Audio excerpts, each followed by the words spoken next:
What? The amount of time, logistics, and resources that would take would be astounding.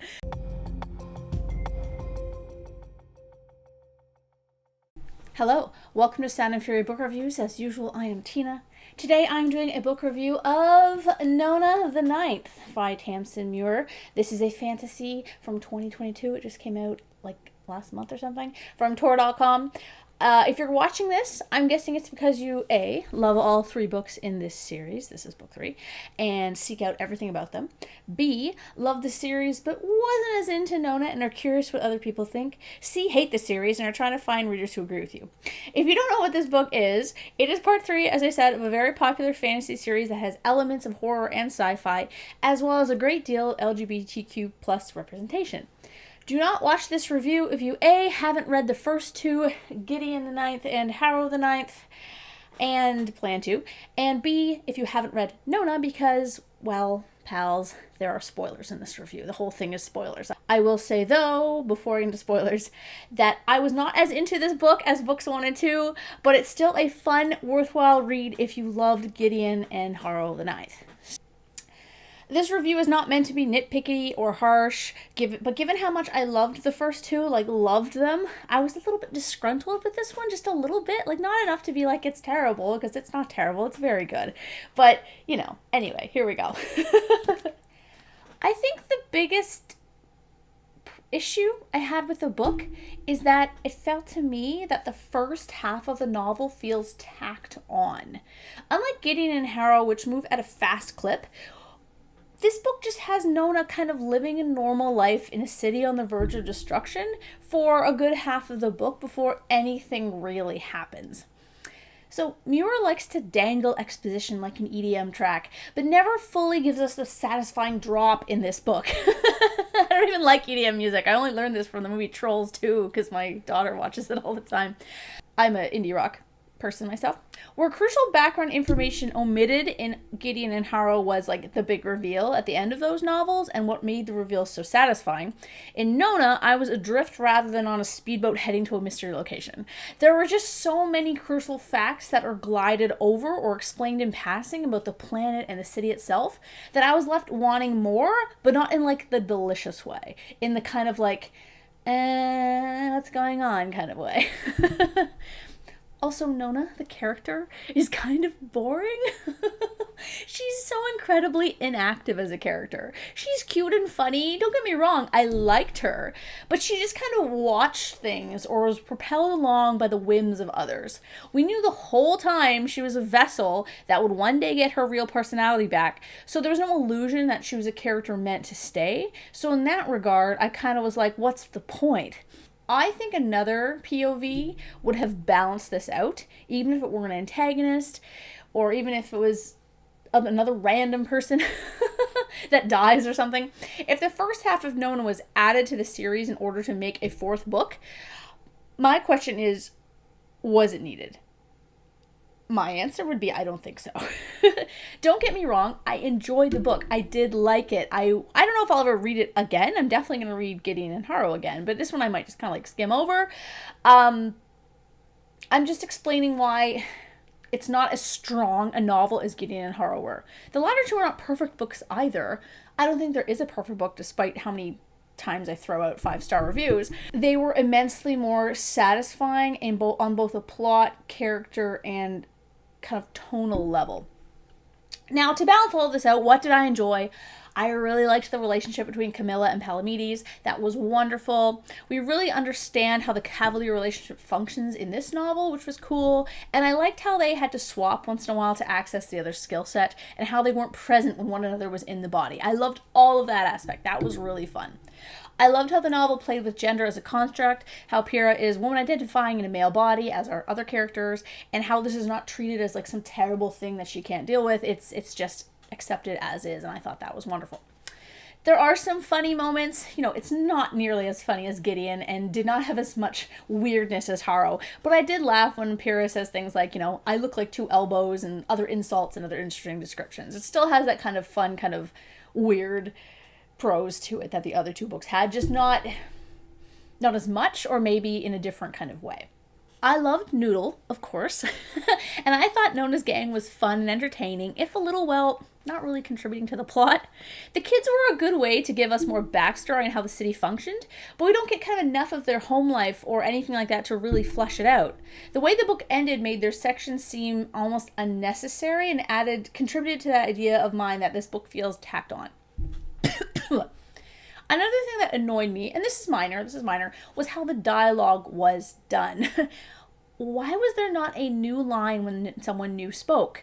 It drove me nuts because there was no thematic or mimetic reason for this. It just made me have to reread sections to see who was speaking, and it took me out of the story. Okay, this is one of those hills upon which I will die, but playing with basic formatting is a gamble that sometimes works, but most often is jarring, and at worst comes off as sloppy. It's just confusing, and it wasn't needed. I don't understand why this editorial decision or formatting decision was made, and I don't like it. I also found the lack of using names in John's backstory a little contrived and purposefully misleading. Not explaining concepts that everyone in the story already knows makes sense, like being what a cavalier means in Gideon.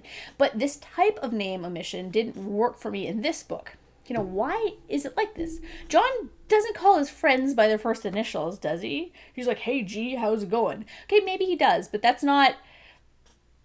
I just don't think it made sense. Again, this is minor, but compiled with others, I'm trying to explain why I thought this book was not as good as the other two. I'm not trying to tear it down. I'm just explaining that there are all these little things kind of added up, where the other two didn't have so many kind of minor or really any like issues like that. I guess the main thing for me with this novel as a whole, despite enjoying it, was that I missed Gideon's snark and Harrow's lunacy. And their, will they, won't they kind of love story. Both women are such compelling characters because they have such big personalities. Both are highly flawed and sometimes over the top. So by comparison, Nona, very sheltered, naive, and passive, didn't have that draw for me. And while I like Camilla and Palamedes, I would have preferred a more chaotic character to liven things up in their group. I didn't find their dynamic very compelling, unlike in the first two books where we had the small set of characters in Harrow's story and then the larger group in Gideon's story that kind of played off one another. They just kind of worked functionally as a family, and I was just kind of like, that's not exciting. I also found the backstory plot with John, as much as I love post-apocalyptic stuff, I found it a bit meh.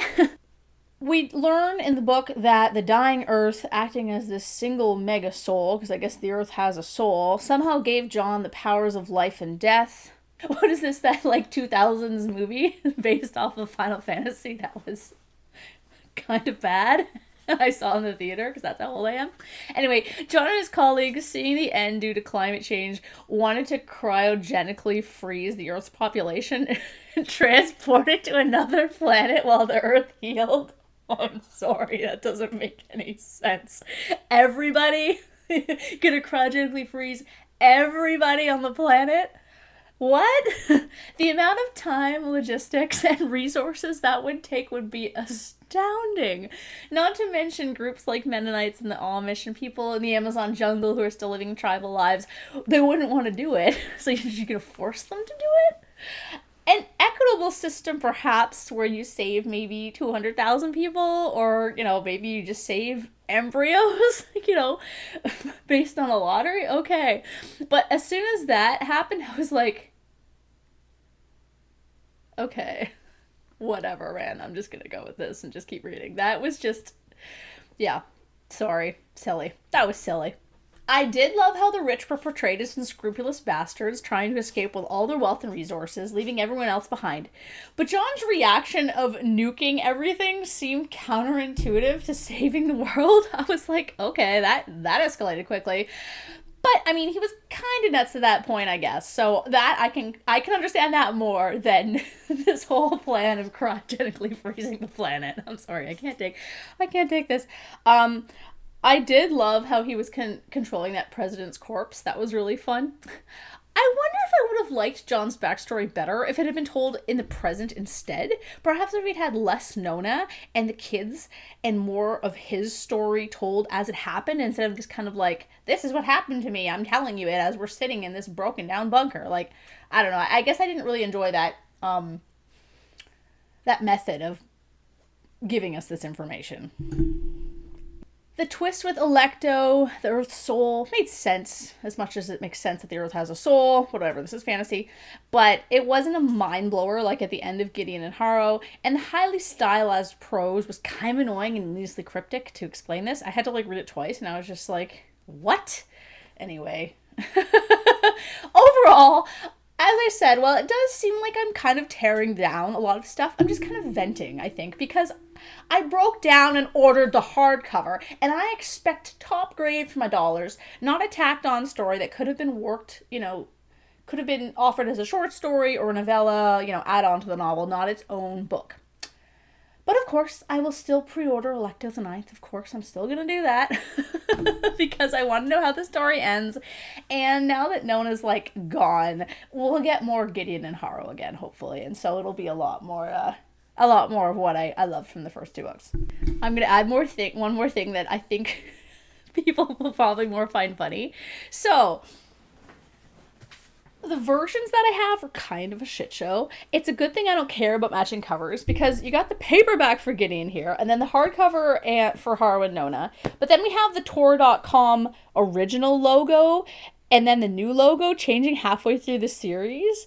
I mean, I get rebranding and all of that, especially as I think a lot of people, myself included, were not aware that Tor and Tor.com are different companies. But could you maybe have kept the old logo just for the series, instead of having two different logos? I don't know. They're never going to approve me for another e-arc after this, but I don't care. So yeah, thanks for watching. Let me know in the comments if you agree, or I'm sure some of you will disagree, and that's cool because just like Gideon, I don't care.